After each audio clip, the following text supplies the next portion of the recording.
ഇനി അതിൻ്റെ പാർട്ട് 2 ആയിട്ട് ബാക്കിയെടുക്കാം. അപ്പോൾ ഇവിടെ എന്താ പറഞ്ഞേ? ഒന്നാമത്തേത് വക്രതുണ്ടനെന്നും രണ്ടാമത്തെ പേര് ഏകദന്തനെന്നും.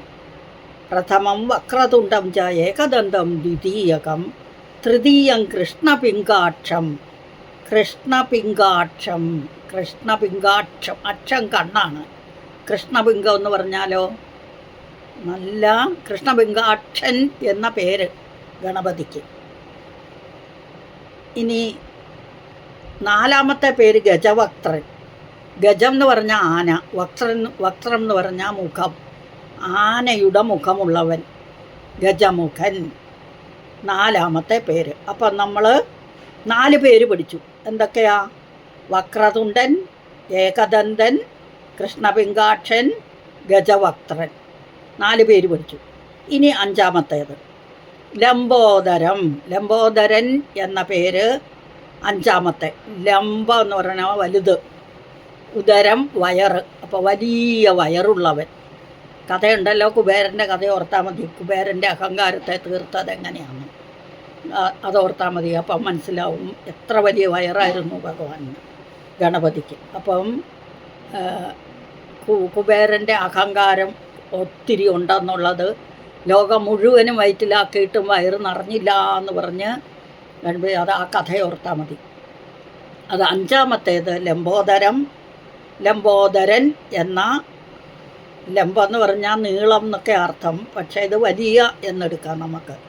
വലിയ ഉദരമുള്ളവൻ, ഉദരം വയറ്, വലിയ വയറുള്ളവൻ, ലംബോദരം. അത് 5ാമത്തെ പേര്. 6ാമത്തെ പേര് ഷഷ്ടം എന്ന് പറഞ്ഞാൽ 6.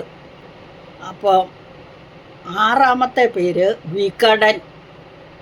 വികടൻ എന്ന് 6ാമത്തെ പേര്. വികടം ഏവ ച, വികടനെന്നും ആണ്. സപ്തമം 7ാമത്തെ പേര് വിഘ്നരാജൻ എന്ന് പറഞ്ഞാലോ വിഘ്നങ്ങളെയൊക്കെ ഇല്ലാതെയാക്കുന്നവൻ, രാജാവ്. വിഘ്നങ്ങളുടെ എല്ലാം രാജാവാണ് ഗണപതി. അപ്പോൾ എല്ലാ വിഘ്നങ്ങളും തീരാൻ ആരെ ഭജിക്കണം? ഗണപതിയെ. വിഘ്നരാജൻ എന്നത് 7ാമത്തെ പേര്. 8ാമത്തെയോ അഷ്ടമം എന്ന് പറഞ്ഞാൽ 8. 8ാമത്തെയോ ധൂമ്രവർണം. ധൂമ്രം എന്ന് പറഞ്ഞാൽ ചെമ്പിച്ചത്, ചുവന്നതെന്നൊക്കെ അർത്ഥമുണ്ട്. ചെമ്പ് കളറിനെയാണ് ധൂമ്രവർണം, പാടലവർണം എന്നൊക്കെ പറയുന്നത്. അപ്പം ആ ധൂമ്രവർണ്ണൻ എന്ന പേര് 8ാമത്തെ പേര്. അപ്പം നമ്മൾ 8 പേര് പഠിച്ചു. ലംബോദരം പഞ്ചമം, ലംബോദരൻ എന്ന 5ാമത്തെ പേര്. ഷഷ്ടം 6ാമത്തെ പേര് വികടമേവച. സപ്തമം 7ാമത്തെ വിഘ്നരാജൻ, സപ്തമം വിഘ്നരാജം ച. ധൂമ്രവർണം തഥ അഷ്ടമം. ചെമ്പിൻ്റെ കളറുള്ളവൻ എന്നത് 8ാമത്തേതും തഥ അപ്രകാരം 8ാമത്തെ പേരും. അപ്പോൾ 8 പേര് പഠിച്ചു. അടുത്തതിൽ നവമം ഭാലചന്ദ്രൻ. 9ാമത്തെ പേര് ഭാലചന്ദ്രൻ. ഭാലം എന്ന് പറഞ്ഞാൽ നെറ്റി, അതിലെ ചന്ദ്രനെ പോലെ നെറ്റിയുള്ളവൻ എന്ന് എടുക്കാം നമുക്ക്. അപ്പം നവമം ഭാലചന്ദ്രൻ എന്ന് 9ാമത്തെ പേര്. ദശമം തു വിനായകം. 10ാമത്തെ പേരാണ് വിനായകൻ. വിനകളെയൊക്കെ ഇല്ലാതെയാക്കുന്നവൻ വിനായകൻ. ഇനി 11ാമത്തെ പേര് ഏകാദശം. ദശം 10, അതിൻ്റെ കൂടെ ഒന്നുകൂടെ കൂട്ടിയാൽ ഏകാദശം. ഗണപതി എന്നാണ് 11ാമത്തെ പേര്. ദ്വാദശം 2, ദശം 10, 10 2 12. ദ്വാദശം തു ഗജാനനം.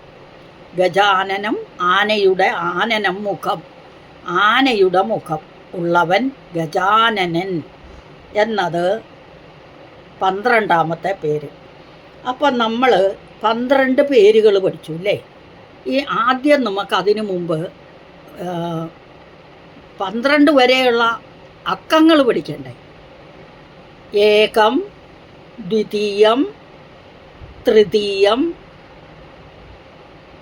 ചതുർത്ഥകം, പഞ്ചമം, ഷഷ്ടം, സപ്തമം, അഷ്ടമം, നവമം, ദശമം, ഏകാദശം, ദ്വാദശം. ഇതാണ് 12 വരെയുള്ള അക്കങ്ങൾ. പറഞ്ഞു നോക്കിക്കേ.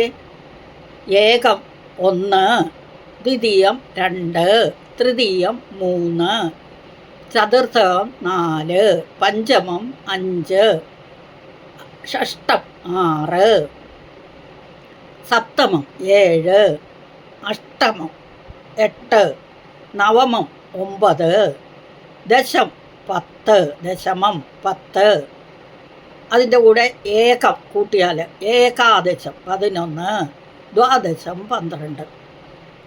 ഇതാണ് 12 അക്കങ്ങൾ. അപ്പോൾ ഇത്രയും നമ്മൾ പഠിച്ചു 12 പേരുകൾ. അത് ഒന്നും കൂടി വായിക്കാം.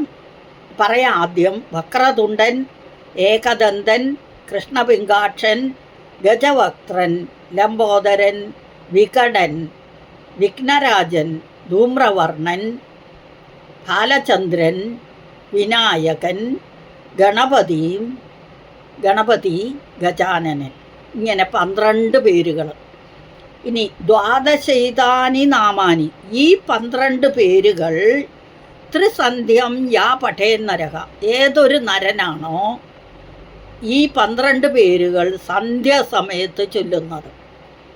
ത്രിസന്ധ്യം എന്നുണ്ട്. അപ്പോൾ 2 സന്ധ്യകൾ ഉണ്ട്. ഒന്ന് പ്രാതകാൽ സന്ധ്യ, മധ്യാഹ്ന സന്ധ്യ, സായംകാല സന്ധ്യ. 3 നേരം. 3 നേരവും ആരാണോ ഭക്തിയോടുകൂടി ഈ പേരുകൾ 12 പേരുകൾ ചൊല്ലുന്നത് അവന് വിഘ്നഭയം തസ്യ.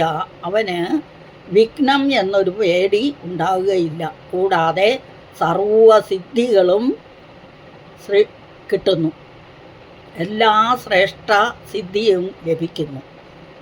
ദ്വാദശൈതാനി നാമാനി ത്രിസന്ധ്യം യാ പഠേന്നരഹ നച വിഘ്നഭയം തസ്യ സർവസിദ്ധികരം പരം.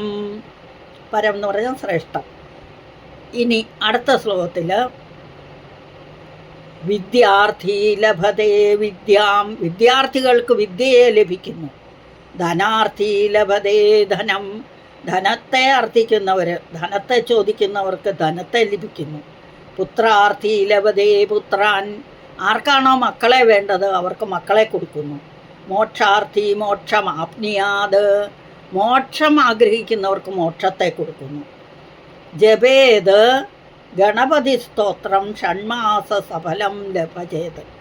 ഈ ഷൺമാസം 6 മാസം, 6 മാസം ഈ ഗണപതി സ്തോത്രം ജപിക്കുകയാണെങ്കിൽ സംവത്സരേണ സിദ്ധിഞ്ച ലഭതേന അത്ര സംശയ. എല്ലാവിധ സിദ്ധികളും കിട്ടും. സംവത്സരേണ എന്ന് പറഞ്ഞാൽ 1 വർഷം. ഓരോ വർഷവും ഇതിൻ്റെ ഫലം കിട്ടിക്കൊണ്ടിരിക്കും, ഒരു സംശയവുമില്ല. അഷ്ടാനാം ബ്രാഹ്മണാനാം ചലിഖിത്വ. 8 ബ്രാഹ്മണന്മാരെ ലിഖിത്വയാ സമർപ്പയത്. ബ്രാഹ്മണന്മാർക്ക് സമർപ്പിച്ചാൽ, എഴുതിയിട്ട് സമർപ്പിച്ചാൽ അവന്, ഏതൊരുവനാണോ ഇത് മറ്റുള്ളവർക്ക് പകർന്നു കൊടുക്കുന്ന അവന് എല്ലാ വിദ്യകളും വശമാകുന്നു ഭഗവാന്റെ ഗണേശൻ്റെ പ്രസാദത്താൽ. അവയിൽ സർവാ ഗണേശസ്യ പ്രസാദത. ഗണേശൻ്റെ പ്രസാദത്താൽ എല്ലാ ഇതും ഭവിക്കുന്നു.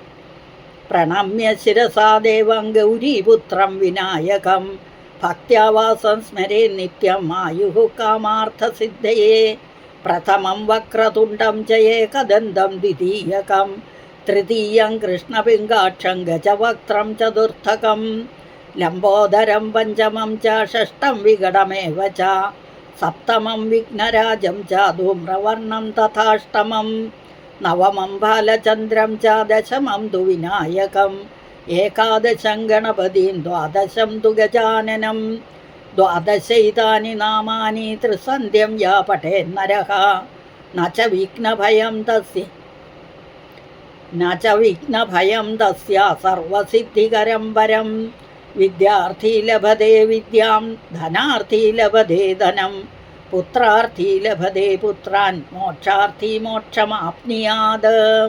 ആപ്നിയാതെന്ന് പറഞ്ഞാൽ പ്രാപിക്കുമെന്നർത്ഥം, ലഭിക്കും. ജപേത് ഗണപതി സ്തോത്രം ഷൺമാസാൽ സഫലം ഭജേത്. സംവത്സരേണ സിദ്ധിം ച ലഭതേനാത്ര സംശയഃ. അഷ്ടാനാം ബ്രാഹ്മണാനാം ച ലിഖിത്വാ യാ സമർപ്പയേത് തസ്യ വിദ്യാ ഭവേത് സർവ ഗണേശസ്യ പ്രസാദതഃ.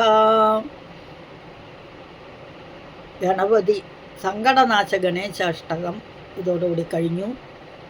അടുത്ത ക്ലാസ്സുമായിട്ട് അടുത്ത ക്ലാസ്സിൽ വരും വരേക്ക് ഹരിയും സകലം ശ്രീ ഗണേശാർപ്പണമസ്തു.